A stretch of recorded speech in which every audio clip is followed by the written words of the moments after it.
केंद्र सरकार का अंतरिम बजट निराशाजनक, नफे सिंह राठी। बहादुरगढ़ से पत्रकार प्रवीण चोपड़ा की रिपोर्ट। इंडियन नेशनल लोकदल के प्रदेशाध्यक्ष नफे सिंह राठी ने केंद्र सरकार द्वारा पेश किए गए अंतरिम बजट को जनविरोधी करार दिया है। उन्होंने कहा कि बजट में न तो आम जनता को टैक्स में राहत दी गई और न ही किसानों की आय को बढ़ाने की बात हुई और न ही युवाओं को रोजगार के अवसर देने पर ही कोई नीति बनाई गई। उन्होंने कहा कि अंतरिम बजट में केवल लोगों को बरगलाने का काम किया गया है।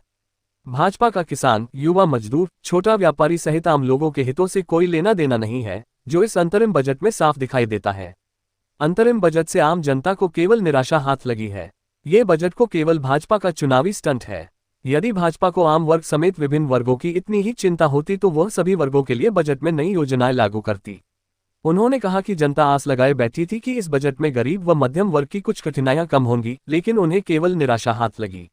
2 करोड़ युवाओं को प्रति वर्ष नौकरी देने का दावा भाजपा सरकार ने किया था, लेकिन आज युवा बेरोजगारी का दंश झेल रहे हैं।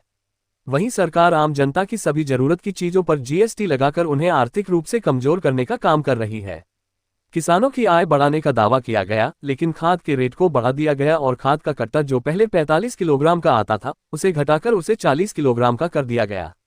इससे भी किसानों पर आर्थिक बोझ पड़ा है। राठी ने कहा कि भाजपा सरकार जब से सत्ता में आई है तभी से लोगों को झूठे दावे व वायदे करती आ रही है और केवल धर्म व जाति के नाम पर राजनीति कर रही है।